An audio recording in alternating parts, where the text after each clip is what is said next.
Hey y'all. Oh boy, that is an exciting ponytail if I've ever seen one. I'm going to give it just a minute for a couple of y'all to get online. I'm really excited to talk about this subject with y'all tonight because it's one that's literally near and dear to my heart. And I've got a friend joining in who I know is going to be here any second now. Hey Alexandra, how you doing? I pull my hair up in a bun. I've decided that that's what's happening tonight. It needs to be up, up, and away. Hey Barb, how you doing? So we are going to be doing a fun conversation tonight, about 30 minutes with my dear friend Matthew, who I'm going to introduce shortly. But tonight's topic is different than a lot of the things that I've discussed in the past. But it will make complete and total sense to y'all why I'm talking about it, because you know me. And my instinct is that because y'all know me and y'all follow me, we already have this in common, okay? So, hello, Sylvia. Before I get started, let me introduce my guest for tonight. And it's going to be so much fun sharing this person with you because he's somebody that's in my life on a daily basis, a dear friend and a colleague. We're kind of like new to our friendship, so this is like the honeymoon phase. Enjoy it. I'm sure we're going to be so delightful tonight. But introducing my friend Matthew Stapley. Matthew is an interfaith minister, and he is a medium and an expert in energy dynamics. He has taught hundreds of people around the world to embrace and work with their own spiritual gifts and shift perspectives on life's hard stuff. So I am none of those things, and yet Matthew and I have an immense amount of life and perspective in common, and I cannot wait to share with you how this all makes sense. But first, without further ado, let me introduce my love, my friend, Matthew Stapley, who I just sent my request to. So we're going to give him just a second to pop on here. Hey, love! Hey, how are How you? you doing? I'm good. I'm excited to be here with you. How are you Yay! doing? I am so excited. I just want to make sure everybody can hear you because on my end it's a little quiet. How's this? I think it's good, but I'm probably just really loud. So, You and me have that in common now. but let's make sure everybody can hear us well. Is everybody good with the hearing part before we jump right into our conversation? And you do look very professional right now, Matthew. Well, I always wear like black tank tops, so I went to the very back of my closet and found a respectable-ish I know looking this shirt. shirt because we discussed whether or not you should wear it to a certain event. They said they can all hear. Yes. We're good. We're going to jump right in. Awesome. I have just breached the topic while introducing you that we're very, very different and very, very alike. So why don't you tell everybody kind of what you do, and let's talk Sure. about our friendship and how it makes no sense at all but complete sense. Yeah, let's do that. So welcome everybody. My name's Matthew Stapley, and I am a medium and interfaith minister, and I'm an expert in human energy. And I guess the easiest way to explain it is that I have the ability, like many people, we're definitely going to talk about this tonight, to feel and sense things about people, their life experiences, and also to help people work through the way that their life and the things that they've lived have shifted who they are, and teaching people how to embrace the way that they've shifted who they are. So yeah, I don't think we are very different. Our paths have been very different, but we both have this heart that wants to just help everybody. And I think that is one of the things that connects me and you so well together. So Yeah. very exciting. I would say too that both of what we do and both of our beliefs and kind of the worlds that we operate in have a very shared spirituality. Yes, agreed. Yeah. And so one of the things that I was going to talk about with y'all, a lot of y'all know that I've been a very deconstructy Christian lately.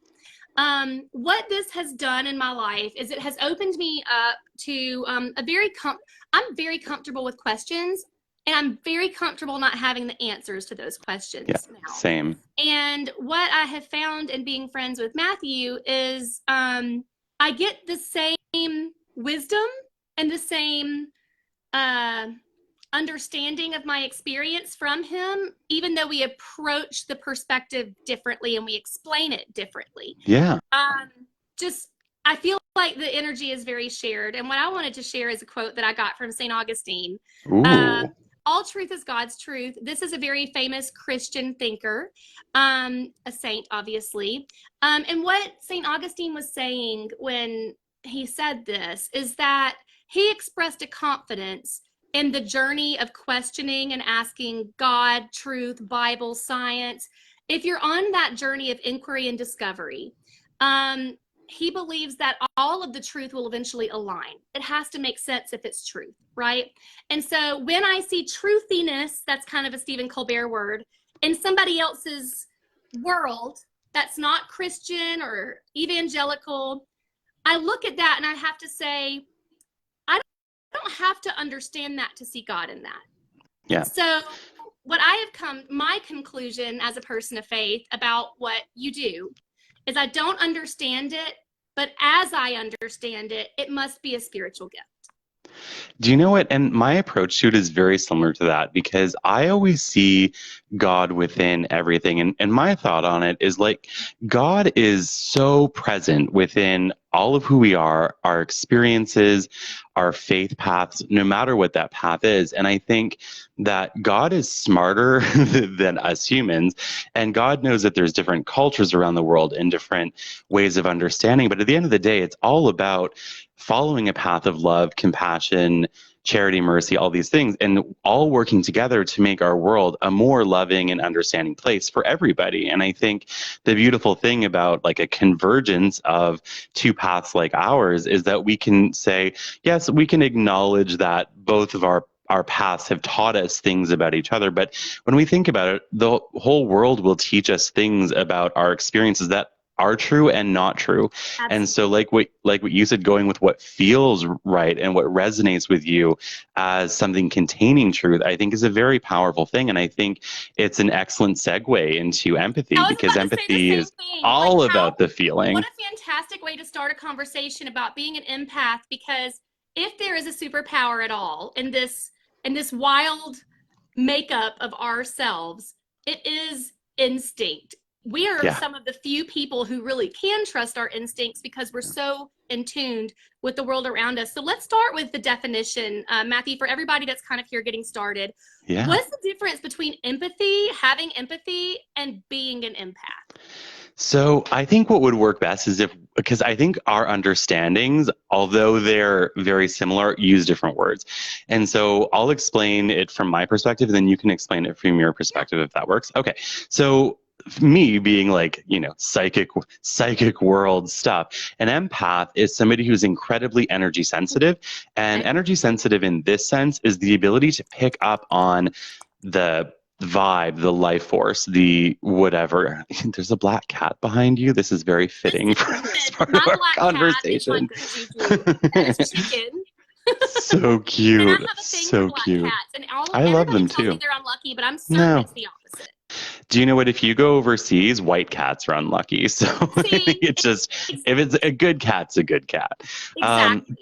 Yeah. So and also, we're always well accessorized because black's my favorite color. So chicken just matches every outfit, honestly. I love that. That is adorable. So you're the energy guy though, right? Yeah. So being an empath, what does that do for your energy?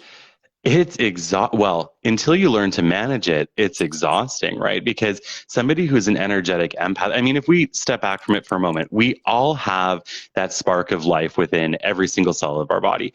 My opinion and belief is that spark of life is an element of divinity or God within every part of who we are. And so we are always having a subtle conversation with the universe around us, the people around us, the world around us, even when we're not aware of it. And so an energetic empath is somebody who can pick up on things from other people or their environment without having to even consciously be aware of it. So an example would be when an empath goes to a shopping mall and they feel really overwhelmed all of a sudden because everyone around them is overwhelmed. I mean, let's think about Christmas shopping for an empath. Like, it's so uncomfortable.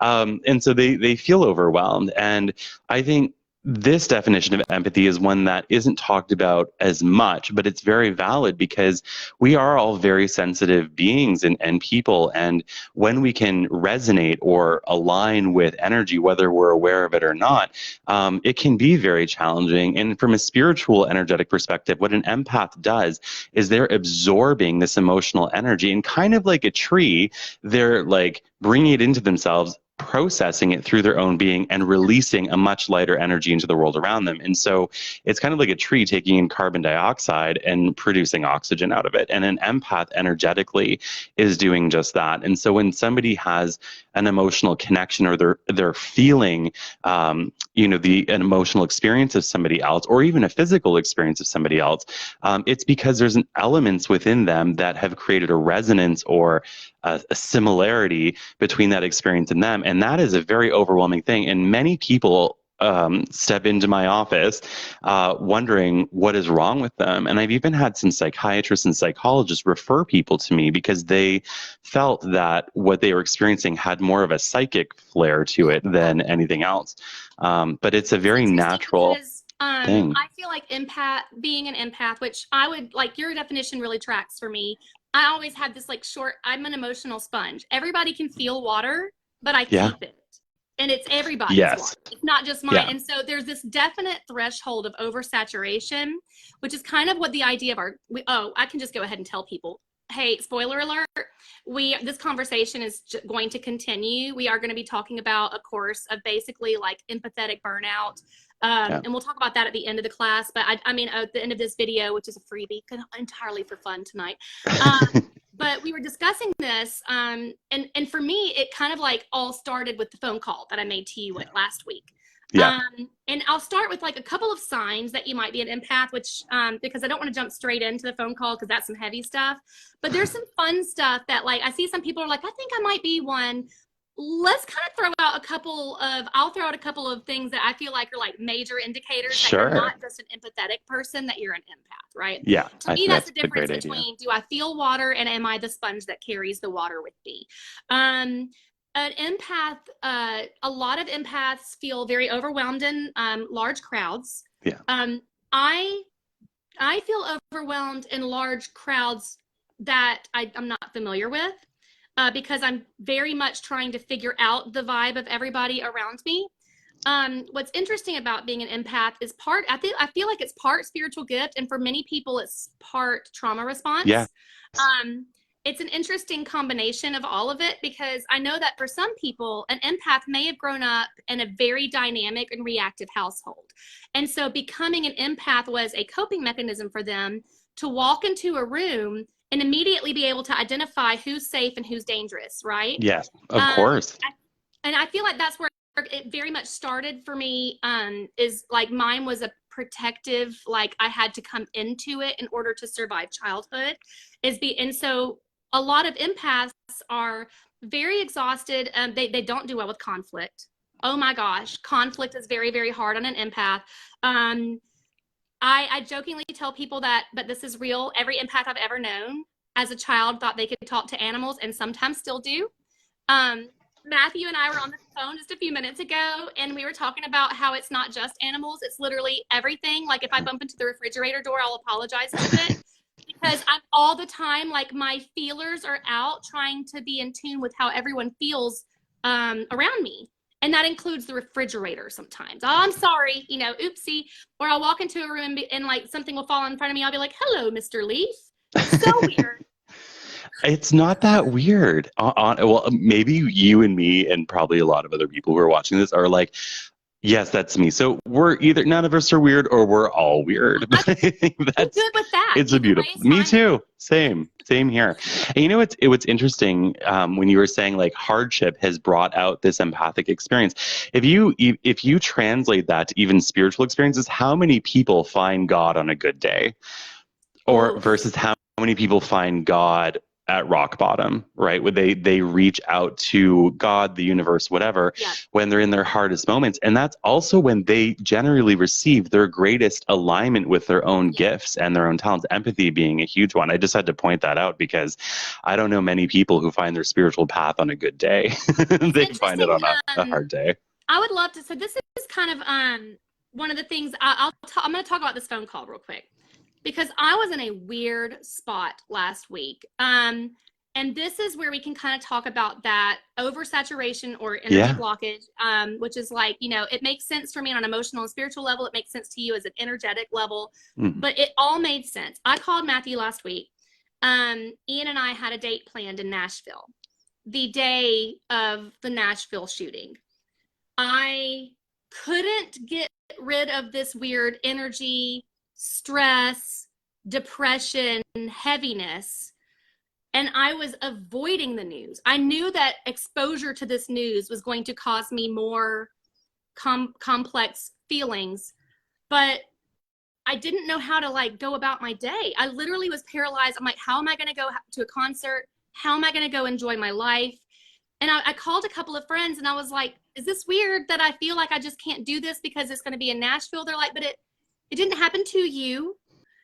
But that's like a major symptom of being an empath is everything Hugely. is happening to you, right? Yes, Um, exactly. and then let's talk about what happens when you get to that saturation overwhelm, right? And this information age where we have access to all the bad news. Uh, let's talk about what you shared with me that day when I called. Sure, yeah. There was like, well, we talked about a few things, but the one thing that I remember is saying, "Hey, MK, can I just like zoom in and look Yeah, at your energy yeah. just to see if I can see And I'm like, where it might be okay. stuck?" And I sit down on the floor. I'm like, do I, what you do, Matthew. I remember. And you know what I remember feeling was just this big block between your heart and your solar plexus. And solar plexus is our health and strength and vitality and willpower. Our heart is obviously the center of our empathic experiences and our love and emotion. And I remember feeling this block there. And this is a really common thing for empathic people is they absorb so much and it basically just gets stuck in their energy field and it can affect things right down to their physical body. I mean, I've met empaths who walk by somebody with a broken leg and start limping. Can be very It's intense. Yeah, incredible that one of the symptoms, or I guess a side effect, the way that this can manifest, is a little unexpected because for hugely. people who are so incredibly emotionally and spiritually in tune with others, one of the side effects of that is becoming numb and unable to experience our own emotions. Can you talk about that a little Exactly. bit? Yeah, because when they get all I don't constipated. That's the word I'm Yeah. that's the word I'm going to go with. Energetically, emotionally constipated. They've taken on too much. Yeah, of course. Like when people are not in flow, when they're not flowing within their experiences, within their emotions, within their life, when they get bound up like that, it Mhm. actually makes sense that they cannot interpret their own feelings. And what's even harder is usually the steps before that for an empathic person is that they feel like what is happening is so personal to them. Yes. And one thing that's very vital for empathic people and even highly sensitive people to know is that if you can learn some tools of how to tell what is yours and what is out in the world, whether that be the people that you care about, like in the Nashville shooting and the way that it affected you, or whether you might be a little psychically switched on, which, to be honest, almost everybody is. They just don't know it. And you're feeling something that's not immediately visible to you. It's important to learn the difference between what is yours and what is not yours. And I'm Oh, excited to teach people that in our course, by the that way. is, yeah, that's one of the things that is actually the reason is we were talking about how hard it is to be a deeply feeling person in such a So heavy hard. world, It right? is Um, so hard. it Like, look at, is. And I don't know. Oh, go ahead. well, I was just gonna say that like another like sign that people might be empathic is these unexpected emotional releases that come out of the most random triggers. Yeah. Usually for me in moments where they're unexpected because I'm like in a safe place, but it actually makes Yes. tons of sense because when I'm not overstimulated by the whole world around me and I'm not busy processing everybody's emotions and everybody's hurt and I'm not trying to like take care of everybody, I could be in the car, music quiet, and have this incredible emotional overwhelm where it's like finally my stuff is coming up, right? Yeah. Oh, of course. Yeah. Because like when somebody is empathic and sensitive gets into their own like hermit cave, their bubble, their Alabama car, like whatever it happens to be. It is an actual place where you're going to start releasing the things that you've carried, that you've absorbed. And then the next part is you have to process all the things that are yours that you didn't have a chance to process because you've been processing the whole world. And that is something that many people experience. In fact, empathic people, in my experience, have those emotional releases all the time. I mean, it's an everyday thing. And so learning how to process out there and in here, and how to be aware of which one you're actually feeling is vital just to the thriving of an empathic person. So, and the course that we're planning, y'all, that we're really excited about sharing with you, is really for the empaths. I mean, it's not for empathetic people. It's truly for empaths because it's about not just surviving, but like thriving when you take on all of the things. So what I want to touch on quick, to let people know if this is really going to be something that's effective for them, is what are some symptoms that you might be an empath who's experiencing that, like overwhelm, oversaturation, spiritual, emotional constipation is what you're talking about. And I'm going to go first because I saw somebody mention this and I immediately was like, yes, that is it. For me, when I am doing that like emotional overwhelm, I dissociate a lot. It's like I can't even be in tune with myself because it's so overwhelming, the amount of like things that I'm concerned about. And I feel like people will know that this is them if everybody around you comes to you with their conflict and for advice, and you rarely are the one to go to other people. Like, very much like we so. have it written on our heads. Please tell me your life story and all of your hurts because I'm here to help. Deposit woes here. Really, it's totally. an unbelievable, like a magnet for hurt. Right? Like so, bus stop counseling. Like of people who are really in that phase where the class that we're going to give them some kind of tips and like advice and like coping mechanisms would benefit them. Who are those people and what are they feeling right now? The people that are constantly exhausted, like when they go to the mall or the store, those people, the people that have experiences and they just know on some level it can't all be them, because it's a very good like light bulb for empathic people. Definitely anybody who is in any kind of helping profession, because empathic people naturally gravitate towards medical careers, social work, counseling, all of that. So anybody who's in that field is, I would bet 98% of them are empathic. So, or even people who are just drawn to help. Salespeople. Totally very good salespeople. They have to be. When you are, but also that, so a lot of empaths that I know burned out of sales because they found themselves having this weird moral conflict in their job where they were like, I know how to make people do this and it makes me feel bad. I literally had to stop selling things because I felt emotionally like manipulative, like I had a moral injury to myself. I'm like, I'm using my superpower for bad. Yeah. Oh, another thing that so many people. So there is no such thing in my books, at least in the beginning, before someone learns to control their empathy. There's no such thing as an empath without anxiety. Like every empathic person experiences anxiety, and so if you're experiencing anxiety a lot and you've already been to everybody to get it checked out at a health level, because we're obviously not doctors, not like your wonderful husband, then this may be the reason. You may be just overwhelmed and overloaded by your own energetic and or empathic sensitivity. So anybody that is experiencing that on a regular basis would definitely benefit from the tools that we're going to teach in the course, for sure. Becky here saying my nickname in high school was Dear Abby. Today I'm a social worker. There you go. See, that's a classic example of an empath, for sure. We've got a lot of empathic people in the comments. This is amazing. Here's another funny, unexpected side effect of being an empath, and then I'm going to share with everybody about the class because I told you we were going to have a hard time keeping it at 30 minutes today, and I knew this was going to happen. I knew it because I could talk with you about this for hours. Same. Agreed. We literally made ourselves a list, y'all, of things that we would not talk with y'all about because we knew we wanted them in the class, and we wanted to really focus on those. But another thing that's a symptom of an empath, which is totally unexpected, is positive emotional overwhelm. Totally. I see this with people who are empaths that watch like emotional insurance commercials, and they react as if they are 8 months pregnant and entirely normal, but it's really just the music, the feeling, all of it made them feel what it was intended to feel. But like empaths react way more. Okay, but try being a cisgendered man and your friend is in labor and you're feeling things happening in your body that you don't even have the parts for, because What is that has going on happened to right me. now?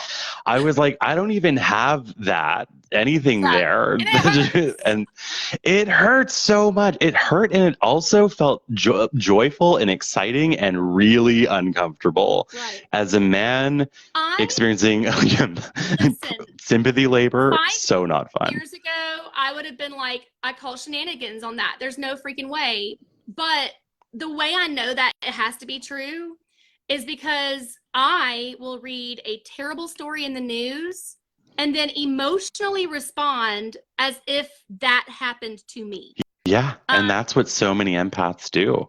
like I have to go Hugely. to my therapist and he's like, so what's going on? I'm like, well, there's the war in Ukraine. He's like, yes, and that is in Ukraine. And I'm like, no, it's Yeah. here. Yeah. And it makes sense, right? And anybody who's like a helping person or somebody who is compelled, I think compelled is honestly the word, Yeah. to be of service to the world around them, to help other people, is going to experience that at a very deep level, where all of these big world challenges are so personal. And part of it, I think, in my experience as well, is that empathic people are always healers in nature. They're Yeah. always the people who at least hold space for the experience of other people. And so when there's something very catastrophic, like the shooting or the war or what have you, it's natural for somebody who's a healer to be compelled to almost project themselves, in a sense, into that experience as somebody who can take on some of that pain. And this is something that so many people do, but not many people talk about it, which I think is exciting about what we're doing as well, because we're going to like have formed a bit of a community over our course, I'm so and people excited will about meet that other too. And people like with this empathy. kind of reminds me of this like super weird, embarrassing thing I had to share with my therapist where I watched a show about the Unabomber, Ted Kaczynski, I Mm, think is his name. hmm I forget, there's like 2 Teds, both of them were bad. But the Unabomber, I watched this documentary on basically like his life story and how he became from a neurotypical child to like some medical traumas happened to some personal traumas happened, and the next thing you know he got a terrorist. mm. And by the time it was all said and done, I was calling my friends like, you guys, he wasn't a bad person. It was just a hard world. And like, they're like, no, no, no, we don't empathize with terrorists and serial killers. I'm like, it's not that I empathize, it's that I felt the journey so deeply, I could see where the fracture occurred and Yeah. it broke my heart. And so it's very hard to explain that to people without coming across like a total psychopath, that you You know, understand how people radicalize. You become don't the way they want to do are. it. You're opposed Yeah, to it. but you get But it. when you can empathize with a journey that's not yours and it's the scary, scary kind of journey, well, like that's empathic stuff that's It just it unhinged. It is, and it's something that so many people have, because empaths are naturally compassionate. People who pursue healing careers or whatever, are naturally compassionate, and so you can't really be compassionate unless you're able to get down into the trenches with somebody and what they have experienced within their lives.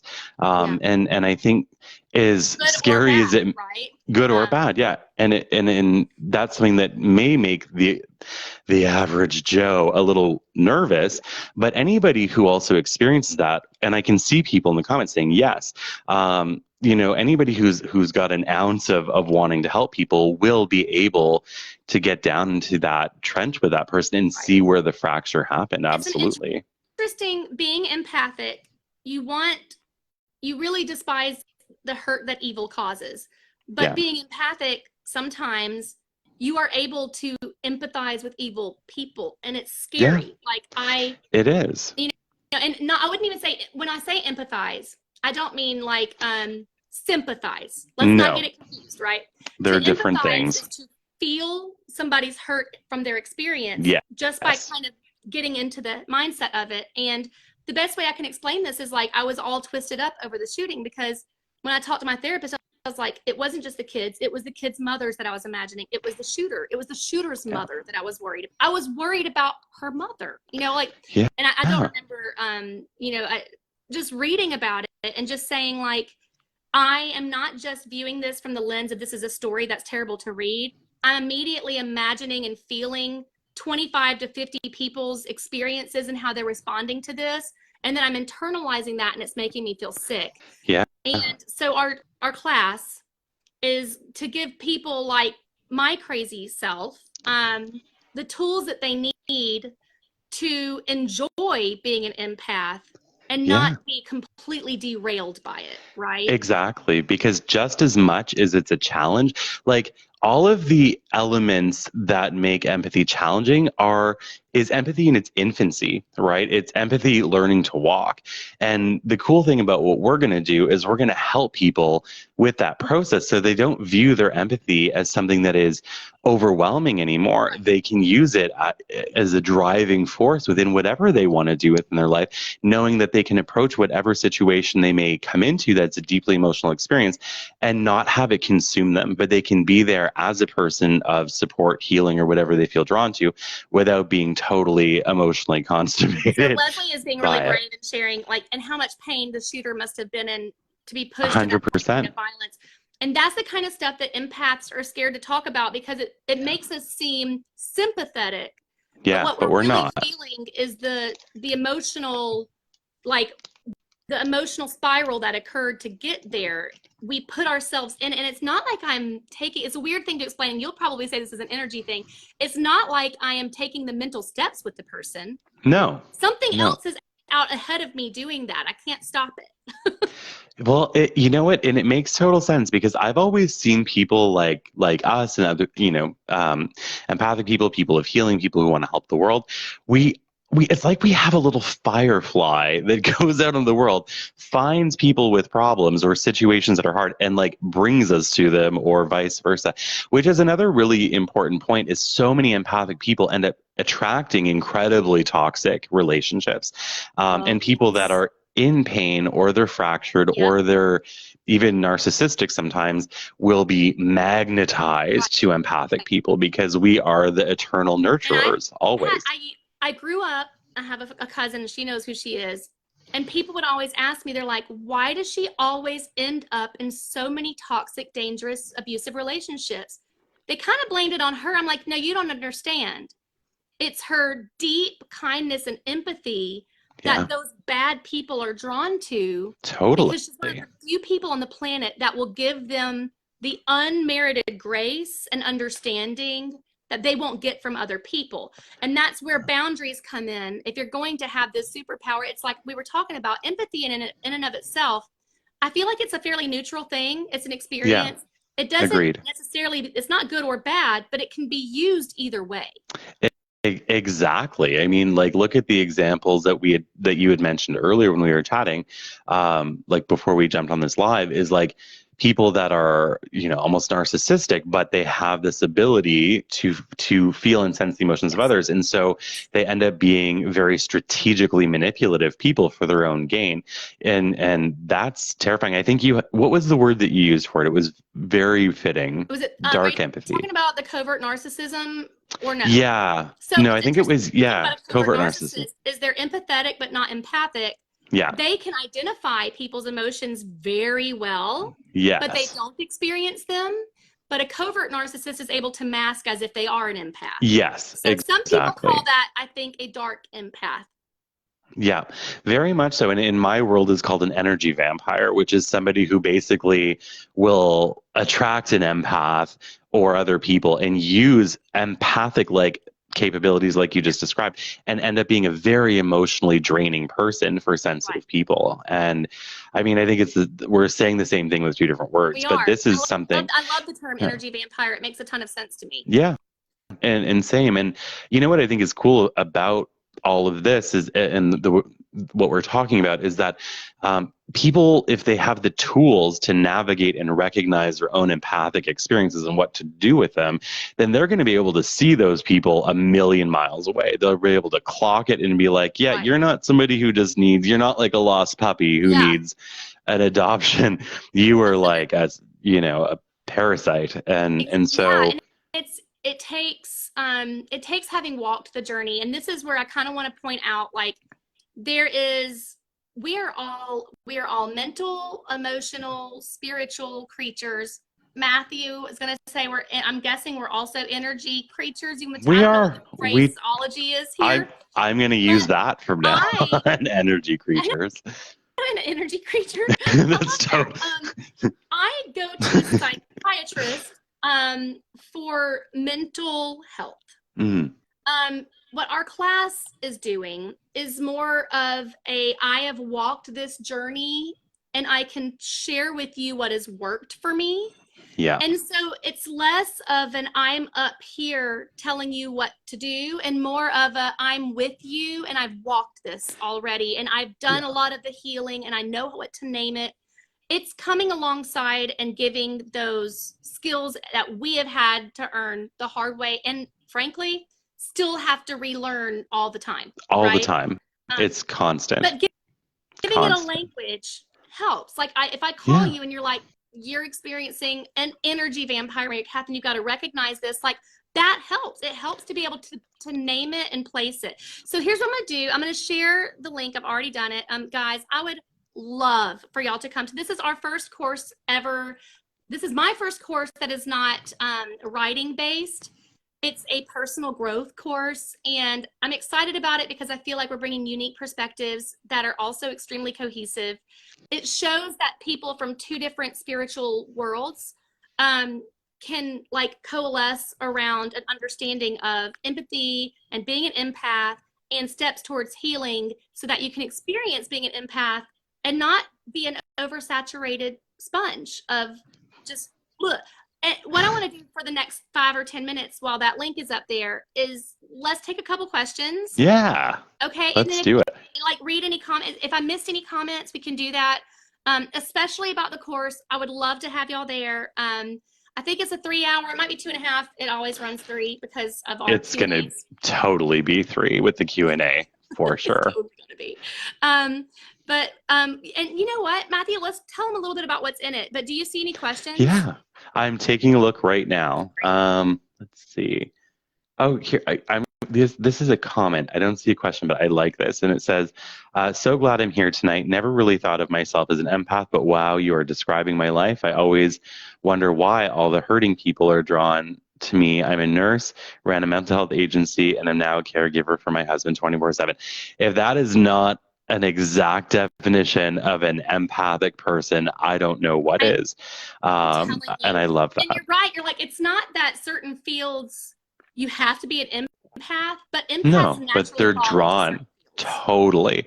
Yeah, like when I went to school for nursing, I could clock in a second, like that nurse is weird and witchy. That one is empathic. That one is overwhelmed. That one Yeah, is not any of those yeah. things, and the same when I studied ministry and all of that, I could be like that person is aware of something that is not what's being taught in class. And so yeah, Do you know anyway, why I that's a whole think that you and tangent. I work so well, Matthew? And my mom calls anything that's not Christian but still spiritual, she calls it woo woo. I hope that's not That's me. offensive. that I This I like it. this is why I love your woo woo and why it makes sense for me. In the same way that I think empaths fall into certain fields, Yeah, I think empaths are almost always deeply spiritual people that manifest in different ways. But totally. some of my witchy friends are empaths, my deeply Christian friends, empaths, medium empaths. If you are all the time engaging your spirituality and trying to find that place at home, I feel like that's also a pretty good sign that you're empathic. Oh, I think so too. I mean, that's the thing with empathy is it innately is a spiritual gift. I mean, whether you awaken it in a moment of trauma and have to learn to be hypervigilant, or whether you were born with it and you're just super sensitive naturally. I mean, it is a spiritual ability, talent. It's an ability, a gift. It can become a talent, and it can be Yeah. something that you can really use. So And many a lot people of in the people are like, comment. yes, I call it woo woo too. I think that's a Southern thing, is like, woo woo, like kind of like spiritual woo woo stuff. Yeah, Well, totally. I've always What thought is that was a prayer? cute phrase. What is prayer if not spiritual woo-woo stuff? I do it. It is same, and it's a conversation with the universe. It's no different than, I mean, think about it this way. Prayer a lot of the time is people. Well, if you're to be honest, if you're me, you're screaming at the sky. You're like shaking down the universe Yeah. for some positive blessings. But you know, and I think empathic people are so good at receiving the other side Yes. of that, the talking back, right? Because we And so feel they're it so deeply in seeking to our soul. define it, and it puts them in these deeply spiritual places. They're Yeah, always deep feelers, deep spiritual thinkers. always. We've got the link up. I haven't seen any other comments. What I would like to do is not do our entire course tonight. Yeah, same. Y'all, The I want y'all vibes to of sign up. It's the going to be vibes special. of And plus, also, it's I'm gonna just be real with y'all. This is like me and Matthew giving of ourselves in order to support our families. And very so, much if you so. found value tonight, I think you're going to find a ton of value in the course. I would not ever offer something that I did not feel was more valuable than I'm asking. You can ask anybody that's gone to my classes. I get emails after every single class saying, And your I was classes are astounded by amazing. the value because I've gone to things that cost $1,000 and got less. We will put our whole 100%. selves there. We You will get so will. much. But tonight, what I really want to share is that, like, if you're an empath and the world is heavy, my one thing I want to give to you, and then Matthew, I'm going to let you give them a little parting advice as well. Sure. For me, it is try this week to be as gentle with yourself as you are with everyone around you. It is so hard. Empaths are notoriously the nurturers and the caregivers who don't do for themselves. And this is something you got to do to survive. You cannot continuously pour from the cup and not get back. You need it. So yes, I'm gonna share the link one more time. And Matthew, what do you want to share with our burnout empath friends in You know what? the video? I want to do something a little bit different that's going to take exactly 1 minute and 30 seconds. Are you So gonna if do some you, woo-woo stuff? I'm totally, buckle up, Mary. Here we go. Okay, so what I want everyone to do, if you are feeling overwhelmed, stressed, tired, or like it's just been a day or a life, or you looked outside and it was like, wow, that's a lot, then spend a second with me. I want you to just close your eyes for a minute. And what I'm going to do is help you to let go of some of this stress. So first off, just on a scale of 1 to 10, ask yourself, like, where is my stress level right now? 1 being none and 10 being like a dumpster fire. Like in this And minute or like in this all minute, together? right now. Oh. So yeah. So, and people in the chat, feel free to throw your number in there. And so take note of that. And then we're going to do a few deep breaths. So just start off by taking Mary Catherine to 6. I'm a good 4.5. So we'll take a deep breath in through the nose. And we're just going to let it slowly out through the mouth. And we're going to do that 2 more times. So in through the nose and out. And 1 more. And what I want you to do is just feel the feeling of the floor beneath your feet for a moment. Feel how hard it is, how soft it is. Is it cold? Is it warm? And then do the same with the chair beneath you or whatever you're sitting on. And just become very aware of your physical body. So you're breathing in, is the air cooler going in and warmer going out? Is your clothing tight or loose? Is it soft or scratchy? And just be aware of that for a moment. We're just going to keep doing this breathing for 3 more times. So again, in through the nose. And we're just holding that awareness of our physical surroundings for a moment. And we're letting go of everything that is 5 minutes from now, everything that happened during the day. We're just being present here. And 1 more breath. Understanding that you are enough just as you are in this moment. You don't need to be anywhere or anything else. Just be present, knowing that presence is where flow can happen. And we'll do another 3 deep breaths.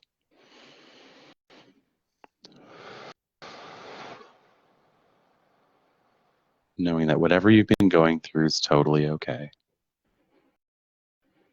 And you can set it down now. You And one know I have to talk. 1 more. Okay.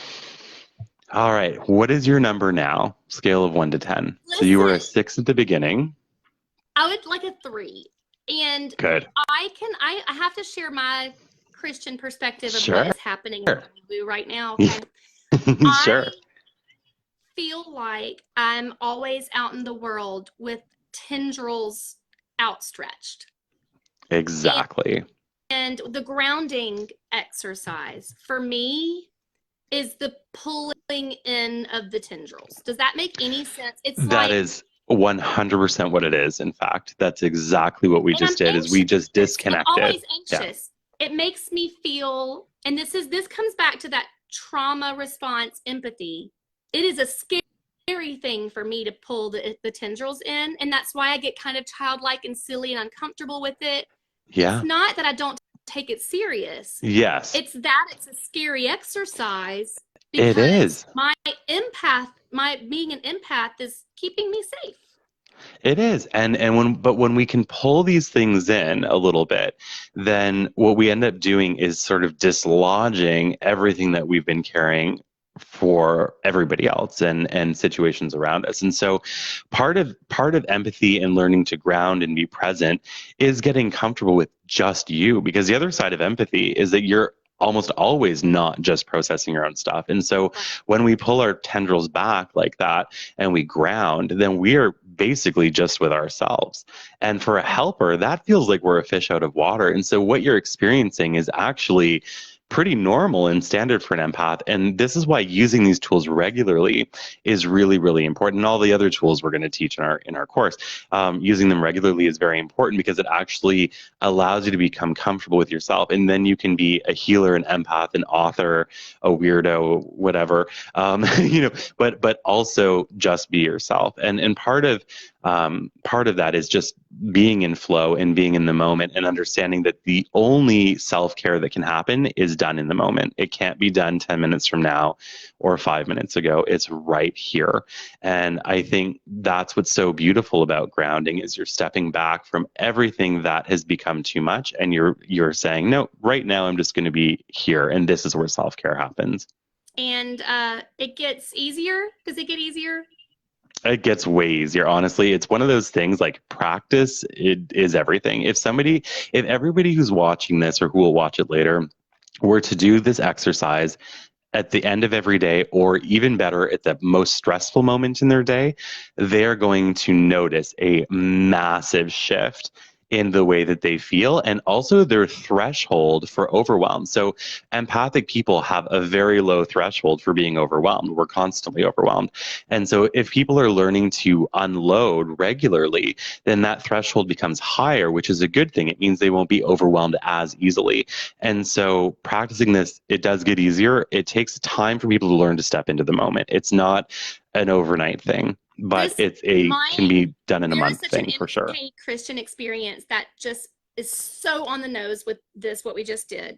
And it is when I was a kid in youth group and we would sit and quietly pray. I would be the one anxiously looking around the room for no reason. I take prayer seriously, and I'm starting to realize now because of this exercise, it was about the trying to pull the tendrils in. I'm Yeah. like, nope, nope, nope, we're not going to do that.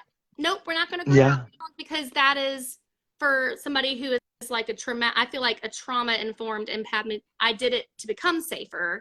Yes. It can be scary to learn to pull it in. And Oh, I think that's something that, 100%. but I have to, otherwise burnout and fatigue. So this has Yeah. been amazing. Of course, we went an hour. I told you we would not. Here we are an hour No, later. but I'm it going was to an change my awesome hour right though. now to everybody listening it's going to be about our class. Would love for you to go tell your friends, share it. Go follow Matthew if you're not already. If you're one of Matthew's friends, you can now follow me because we are inexplicably connected forever because we're officially new besties. And we're both a little strange, and strange people connect well to each other. And we're Super both weird. helpers. We Both have the helpers. Jesus woo woo and the medium woo woo, and it works. I'm telling y'all, it really does. I side note, I think Jesus was totally a medium, but that's a whole other conversation. I mean, That's a whole he other has world. to be. He would Yeah, call dead people to life. So literally, he was talking to exactly. the dead, which means medium. Totally. And if you think about, like, remember in the Bible where the flame appeared over top of the disciples' heads when they were in hiding? So that in my world is called the crown chakra or the crown center. And that is symbolic of the connection that we have to God. And so they went Beautiful. through this profoundly traumatic but powerful experience, and it opened their own connection. It's very, very cool. Jesus, king of woo woo. Totally, 100%. There's no way he wasn't. And Christianity can be very mystical. Lori Walker says he was the medium, and I agree. I think Oh, that's this a is very good way of y'all. saying that. This has been the greatest. I love you, Matthew. I Friends, I love you love too. y'all. I'm going to go share. I'm going to update my cover photo, and I'm going to drop the link in here. Matthew, if you have it sooner than me, you can drop it in the comments. But All right. sign up for the class. You're not going to be sad about it because this was the free version. This was the like we're going not super deep. This was like the Class will be super deep. 1% of Yeah, it. this was the tip Yeah. of the iceberg. We're really excited about doing this like deep dive with our empath friends. So join us. And Matthew, thanks for being here, boo. Thank you for having me. This was awesome. All right, and also I have to tell you real quick that I posted the picture where it's like the bottom half of my face and the top half of yours. And somebody thought Macklemore was coming tonight. I know. I was like horrified. I'm like, they are going to be so disappointed. No, you are so much better than Macklemore. Okay, but let's be honest, Macklemore is pretty awesome. Maybe one day we can bring him on for a class. Wait, but me and him are going to argue over who stole whose hairstyle, and I think that's gonna be terrible. But I'd be willing. I love you too. Thank you, everyone. In a couple weeks at our class. See you soon. Bye. Bye.